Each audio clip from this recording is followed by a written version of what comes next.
All right, Monday Night Raw is in the books from September the 22nd. We're certainly going to be talking about this thing. Let's get into the ESPN discussion first. I did not read the article. I didn't want to. But the big story of the day was that Andreas Hale, a black wrestling fan who had been a wrestling fan legitimately, did a review of WrestlePalooza and gave the show a C. He then said basically that Io Sky versus Stephanie Vaquer saved the show from being, guess average or below average or something like that. But he gave the overall show a C. He gave pretty much every match a C except Stephanie Vaquer and Io Sky, which he gave a B plus. Instantaneously, everybody lost their mind. All the AEW fans was running about claiming that even ESPN hated the show, even though it's just the one wrestling guy on ESPN. A lot of the WWE fans are running around talking about how he's a sicko. He's a AEW mark. He was live tweeting All Out earlier. He didn't live tweet for WrestlePalooza at all, but he live tweeted All Out all night, all afternoon. This guy's been around for a while. He's a lot like Alfred Konuwa, Big Nasty, the guy who does the pro wrestling bits things. These guys have been around for a long time. They just keep ending up in different places. Yes, we know that the guy is a sicko. He's a super AEW fan. He's been one of those anti-WWE guys for a while. He now works for ESPN. Chances are they did not know that when they hired him. I don't think it matters. I think he actually got this one correct. WrestlePalooza was aggressively mediocre. And I don't think that, spending hours on the subject does anybody any good. Ultimately, what happened here is I'm sure he made quite an impression on his bosses when all these butthurt WWE fans ran to ESPN, clicked the article to read it, just to make sure it was real, and then they tweeted at him, and they spread the thing like wildfire. I'm pretty sure he got the clicks that he wanted, he got all the attention that he wanted, and at the end of the day, he's just going to go around blocking and muting and ignoring people. So you're not really going to get anywhere with this thing. It's a pointless argument to have. And then WrestlePalooza isn't the show you should be out here fighting tooth and nail to protect. The show sucked, if we're being honest. All Out sucked too, and most people are not honest enough to say that show sucked, But that show was also mediocre. This show was also mostly boring. It was 10 matches on the show. People talk about 2 or 3 of them at the most. The crowd sat there quiet for most of the show.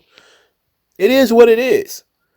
Plus, I think that if you're going to have somebody reviewing a wrestling show that they don't particularly like, that's more of a torture to them than it is to the fans, The more people hate watch these shows and give them bad reactions, the more people are rejecting that sort of thing. I mean, Meltzer and Alvarez are constantly doing half off their subs and all that kind of stuff because they can't keep attention, because everything about WWE is negative when the vast majority of the people liked it. Eventually, the same thing will happen to all the other networks who are being unnecessarily or unfairly harsh. It eventually catches up with them. So if the guy legitimately didn't like the show, there's nothing about the show for you to defend, really. I mean, what would you be defending? So I think this is a fair one. There was a big issue. Meltzer and all these guys thought that ESPN was going to write all these glowing articles and they were going to blow all this smoke up WWE's ass. And that didn't happen. The reporter legitimately is one of their guys. He's a Wrestling Observer newsletter guy.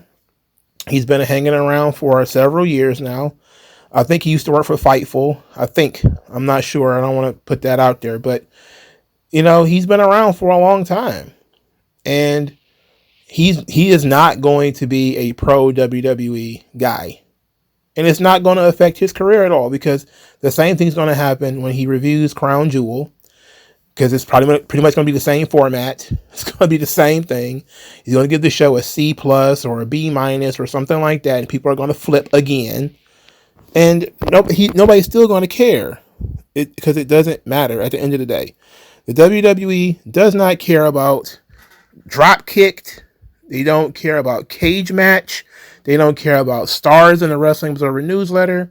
They don't care about the ratings that individual reporters give it. They don't give a damn about none of that stuff. The only thing they care about is whether the money keeps flowing. That's all that matters. If people keep signing these billion-dollar deals, that's the only thing that matters. They don't give a damn if Andreas Hale or anybody else likes these shows. Trust me. So this guy is not going to have any real effect on WWE. And it doesn't matter. So all of the Solid Monsters and the JD from New Yorks and everybody who can... These guys have been destroying WWE for decades. If podcasters and wrestling writers, if they actually mattered, WWE would have changed 25 years ago. And it'd be constantly changing. But then nobody gives a shit. People care about the money. The money is the only objective thing that they follow. These subjective opinions are not anything that they care about. So when you see these sickos and they run to drop kick or cage match, or they talk about how many stars Meltzer gave a match, no, WWE does not care. Triple H and Nick Khan are not going to pivot trying to have a classic 5-star match to impress one guy who works at ESPN. The numbers that ESPN are looking at is how many people signed up to this site and watched this show. That's the only rating that they need. That's the only rating that they care about. They don't care about this fucking guy. I hate to break it to him. Pretty much he knows that. And a lot of other people who have been losing their minds, they seemingly don't know that. But that's the facts. TKO don't care about that stuff. All right. That's it. That's all I wanted to say on that subject. And it was way too much to fit in a short, so I just dumped it in the live Raw review. Who cares? All right, let's get into Raw now. They did a new Thin Now Forever graphic. I enjoyed that. I liked it. They did a new one. I liked it. Cody Rhodes, Seth Rollins, they're going to have a match at Crown Jewel to see who's the champion of champions. I think it's a stupid idea, but they're continuing to do this. It all boils down to Seth Rollins and Cody Rhodes were a tag team when they were fighting The Rock and Roman Reigns. And Rollins still has the watch that Cody Rhodes gave him. He had never worn it until now. And then he says that Cody Rhodes gives him credit when it suits him. But Cody Rhodes calls himself the quarterback, calls himself, the guy to lead the company into the future. He says, but if you're doing that, then what am I? What do you think about me? And Cody Rhodes basically said, we had 3 matches and you won 0 of them. And cooked them. And that was pretty much the end of that. In terms of a promo segment, it wasn't bad. But I found myself not really caring. Because this is the second pay-per-view in a row where Seth Rollins is not defending the title.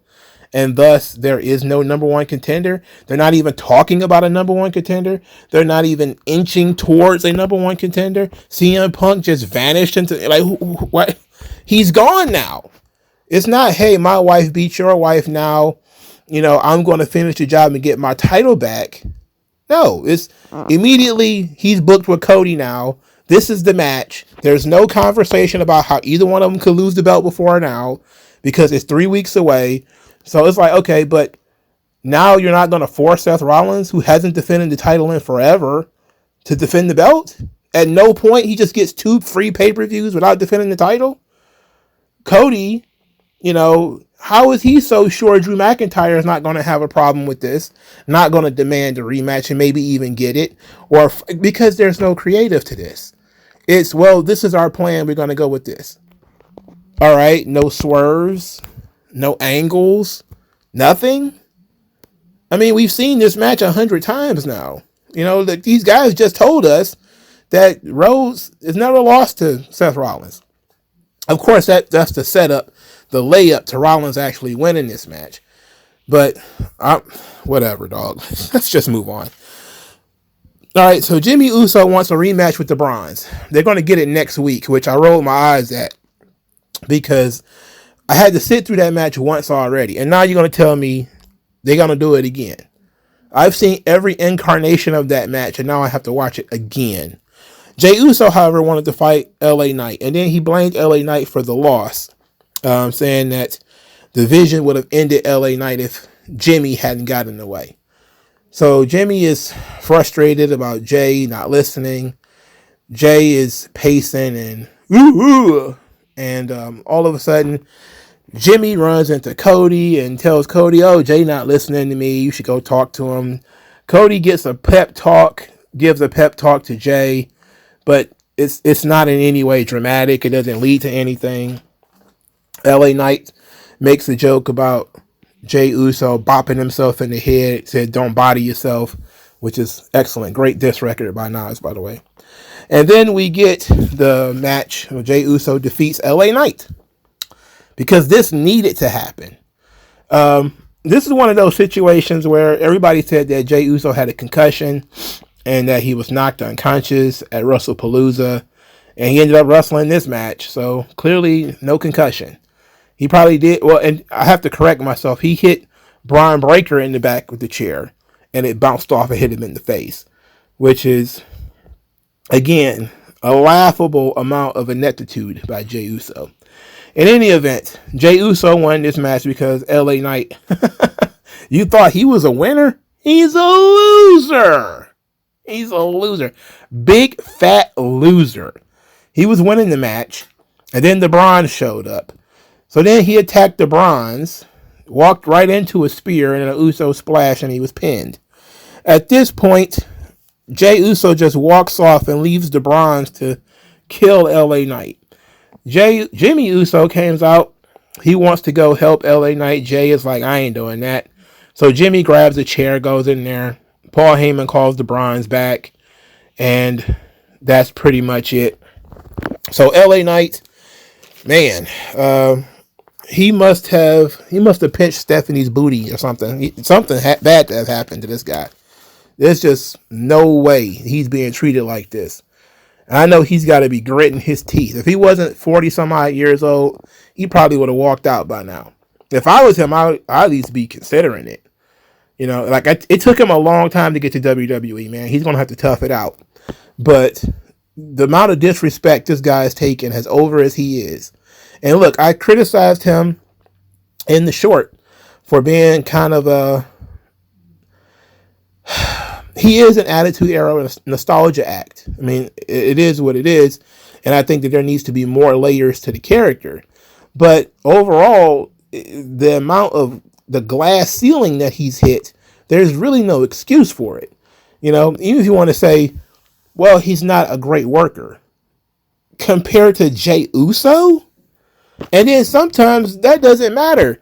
Well, most of the time that doesn't matter. When you have a guy who's that over, if the people don't really care if he can't execute moves correctly all the time, if they think he's cool, then you're supposed to portray him as he's cool, not like he's a dork. He gets portrayed like a dork every single week. And I don't get it. And I don't like it. And I don't think it's fair. You know, you can round his character off in terms of being vulnerable by talking about his story, how long it took for him to get here. As a matter of fact, I would use his age as a way to get his character over. You know, he should come out there and be like, "Look, I think he's like 43 or 44 or something like that. I don't have a lot of time left." John Cena's 48. AJ Styles is 48. You know, those guys are multiple time world champions. I just got here.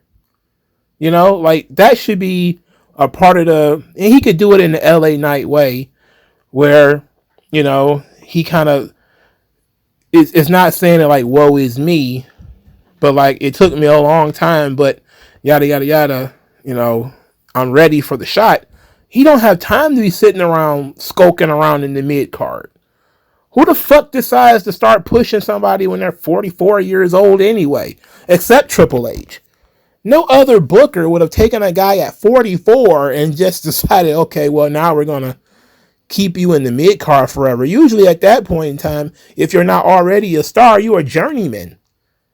3 months you work here and then we move you somewhere else. So the amount of time they put into this guy, and then have not even tried to make him a mid-card champion. Like, he's not even chasing the Intercontinental title. That's how stupid the booking is here. It is atrocious. It's truly embarrassing. But that's Triple H. This is what y'all wanted. Y'all begged and pleaded for years and years to get rid of Vince.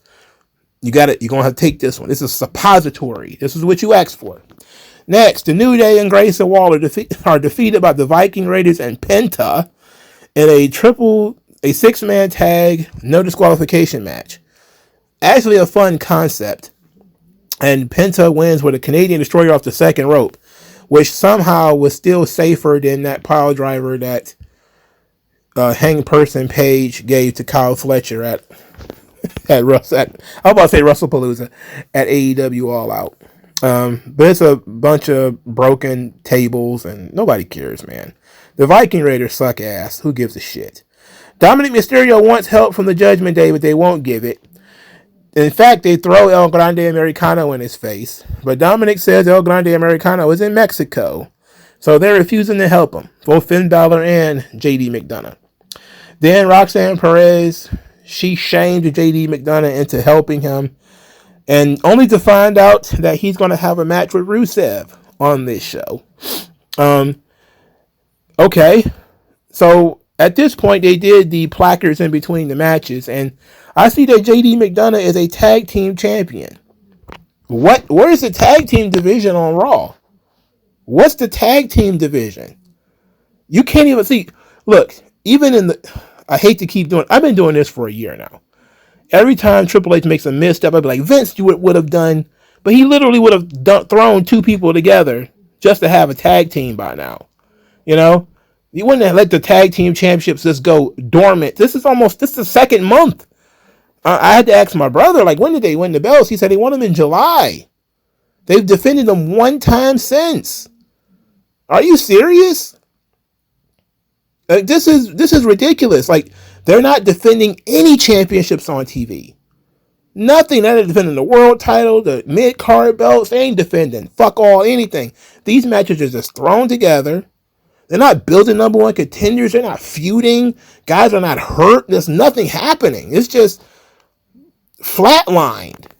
It's embarrassing. But not only is the tag team division dead, but this Rusev versus JD McDonagh match typifies and exemplifies the worst elements of Triple H style, AEW style booking. It took Rusev forever to win this match. Literally 10, 15 minutes. Why was this match so long? Brock Lesnar and John Cena was 9 minutes. All right? John Cena and Brock Lesnar was 9 minutes. It took Rusev almost twice that long to beat JD McDonagh, who never fucking wins. Why would you book that? Why would you book JD McDonagh to be competitive with Rusev? Why? What is the purpose? Is JD McDonagh all of a sudden some superstar? No. The whole point of this angle, the whole point of this shit is that Dominic is scared of Rusev. That's the whole point of the angle. That's why this is happening. That's the story that they're telling. Why should Dominic be scared of Rusev? If he can't beat fucking JD McDonagh. It takes him forever to beat that fucking guy. And he never wins. Why would you book this way? Because you only want to have 5 matches. So every match needs to be 10 minutes, 15 minutes, 20 minutes. It's absurd. This match should have been 3 minutes tops. JD McDonagh gets no offense. He gets absolutely destroyed to give you a reason why Dominic Mysterio is scared of Rusev. That's what you should have done. He gets no fucking offense. He gets destroyed. That's what should have happened.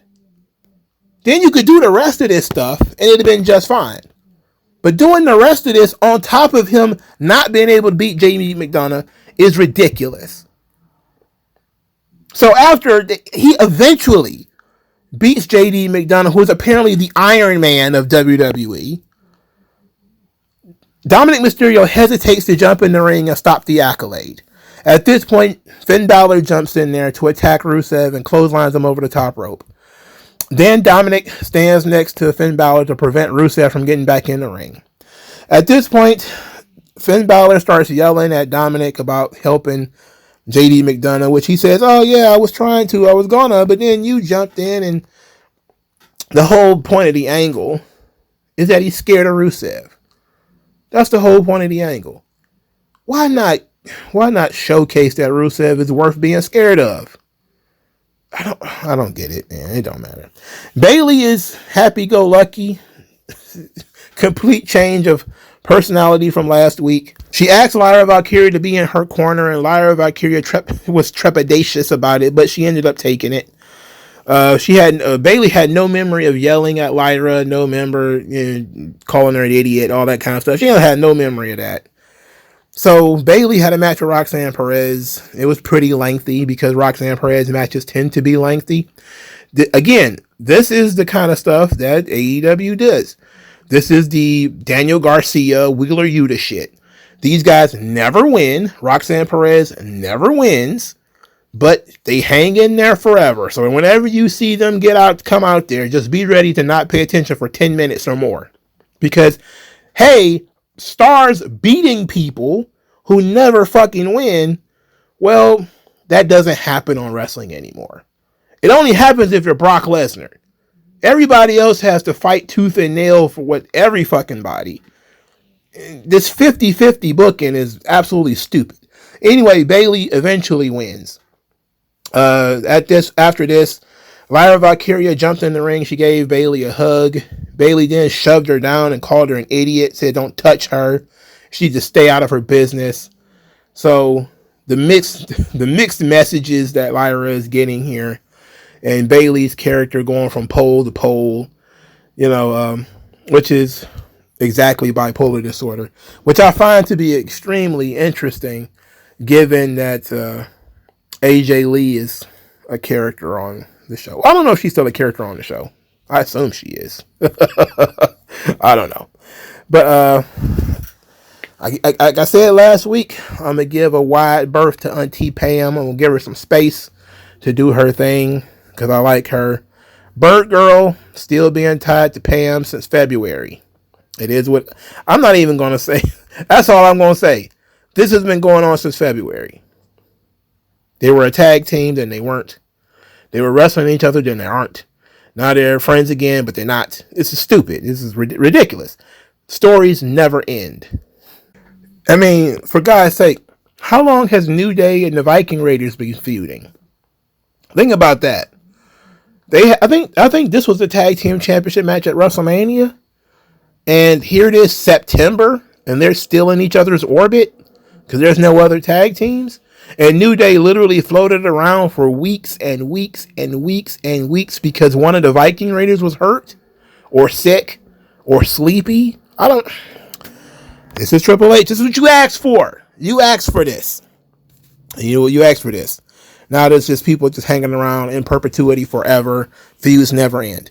Stephanie Vaquer came out to celebrate the championship. It sounded like she won an Emmy, like she came out there to accept her Grammy or something like that. Talked about this being the dream of her life, and she thanked the fans for the motivation and the support and all that sort of stuff. No contender came out that got in her face or nothing. They didn't bother to shoot an angle here. Not even bother. They immediately started talking about, you're either going to wrestle whoever wins the championship on SmackDown. Okay, great. So now she's not going to defend the title for 3 weeks? She won the belt out of nowhere, and now she's a guaranteed got to defend nothing for 3 weeks. Great. I mean, this has got to be the easiest time to be a world champion in wrestling history. You don't have to do any fucking work. The NWA champion was working constantly. Even if he wasn't working in the one territory, he was working constantly. Now you can just go home. We won a belt. You just go sit in the closet somewhere. It's the easiest way to get a vacation in wrestling now. Except, it's ridiculous. Anyway, Asuka backstage, she approached Stephanie Vaquer, said that Io should be champion. Stephanie Vaquer wants to prove that she's worthy of being the world champion to Asuka, but Asuka kind of laughed that off. Rhea Ripley says she's sick of Asuka, and Asuka thinks that she should stay away from her. So she's like, you need to stay away from me. And Rhea challenged Asuka for a match tonight. Okie dokie. Io Sky spent the rest of the night trying to stop this match from happening. She referred to Asuka as her family and said that she trusts Asuka. And Io tried her best to stop Rhea Ripley from getting into this match because Asuka is dangerous. And then we had a very, very, very prolonged main event that seemed to be going on literally forever, where Asuka is pinned by Rhea Ripley.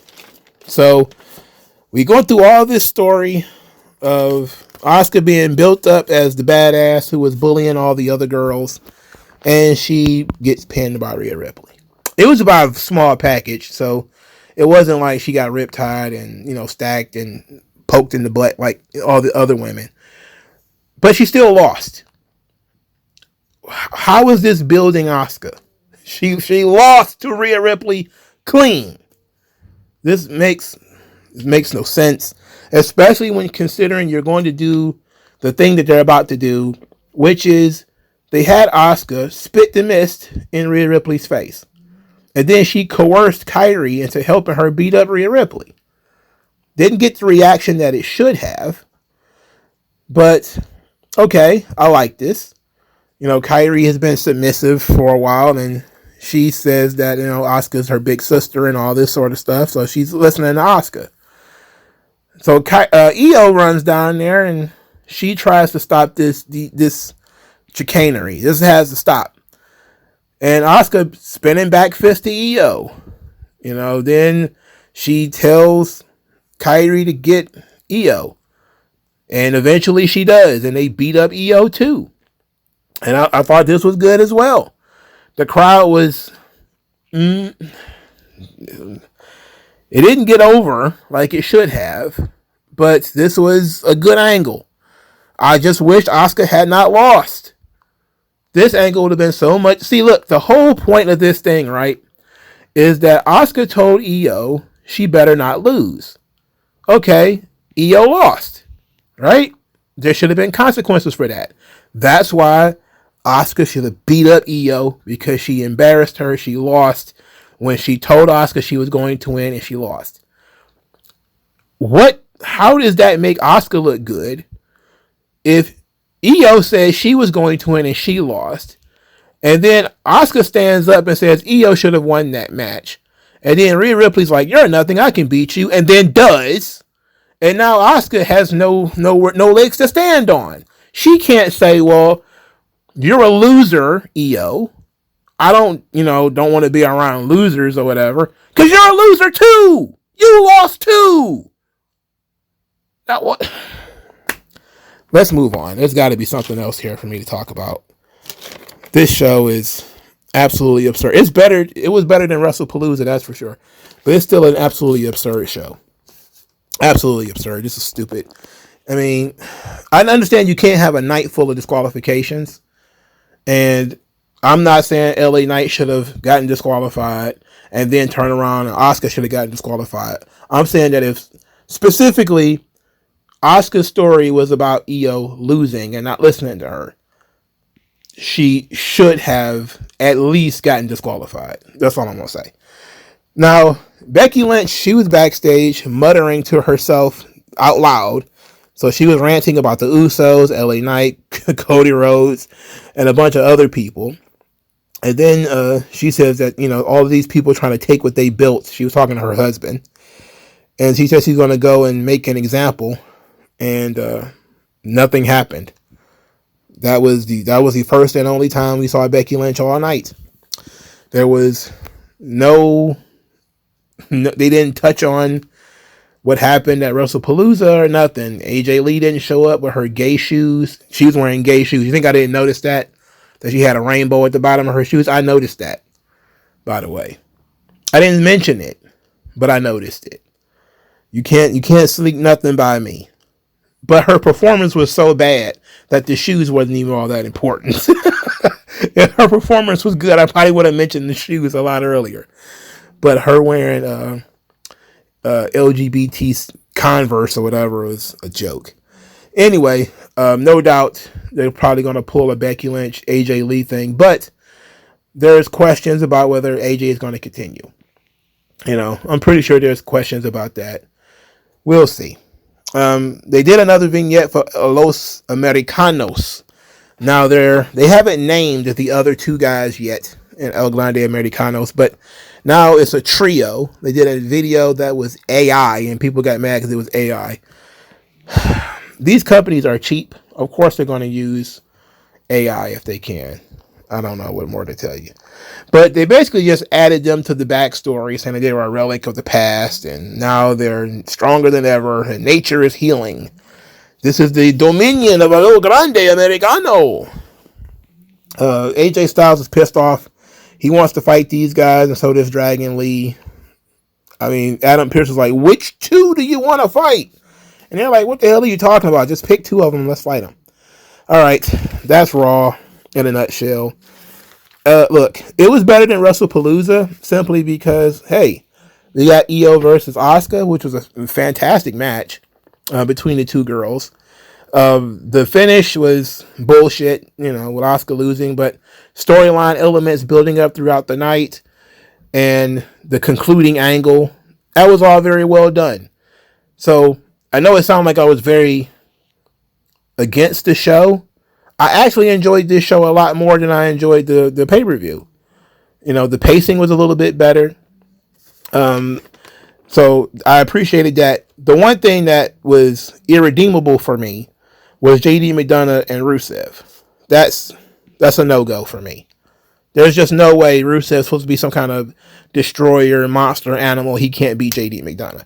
Like, that's the one thing that you can't get away with. Don't tell me somebody's a monster and then they struggle to beat guys who are tiny. Literally tiny men. They can't beat them. I mean, come on. Get real. But the Bayley stuff, we'll give it some time. I'm sick to death of Judgment Day. I'm sick to death of New Day.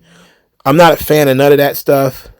But it's furthering stories. So Dominic Mysterio is the Intercontinental Champion. He's going to be defending the belt against Rusev next week. I can almost guarantee this is going to end in disqualification. Likely Finn Balor is going to jump in or somebody else. If Rusev was to win the belt, I wouldn't be too upset because at least it'd be on somebody. But Rusev isn't active enough for me. None of these champions are active enough for me. I'm used to champions being out there. Even AEW, for God's sake, put their champions out there to do stuff. Cut promos and further storylines. These guys are basically prima donnas. This is ridiculous. And the rest of the roster are too okay with these guys never defending championships. Never been, no number one contenders matches. No cutting promos on the champions. Nothing. And that's all the champions. There's no tag teams that want to be tag team champions.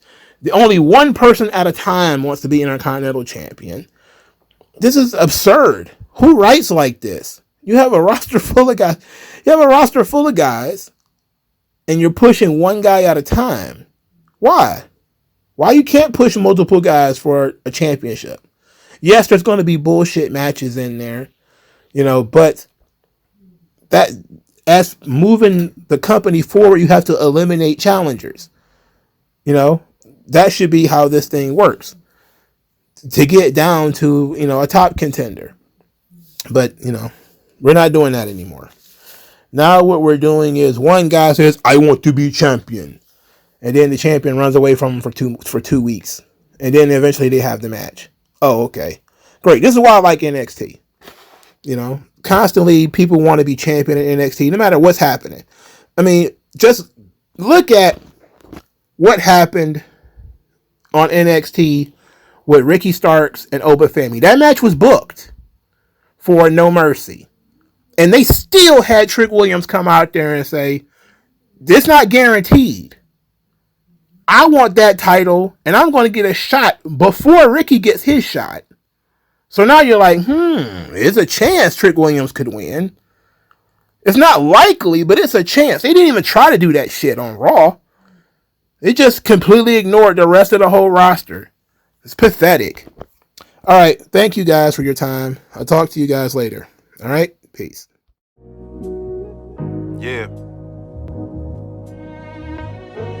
We're just gonna